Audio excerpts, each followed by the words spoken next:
ఆయన ఆదాయంలో మాత్రం బ్రహ్మాండంగా పెరిగిపోతున్నాడు. పేదవాడు పేదవాడయ్యాడు, అవునా కాదా?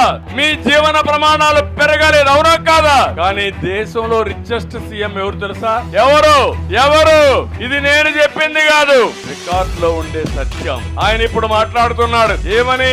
రాష్ట్రంలో పెత్తందారులకి పేదవాళ్ళకి పోరాటం అంట. నేను పెత్తందారంట, ఆయన పేదవాడంట. పాపం నిరుపేద. ఆయన డ్రాయర్ కూడా లేదు, పేపర్ లేదు, టీవీ లేదు, బంగ్లాలు లేవు, ప్యాలెస్లు లేవు, బట్టలు లేవు.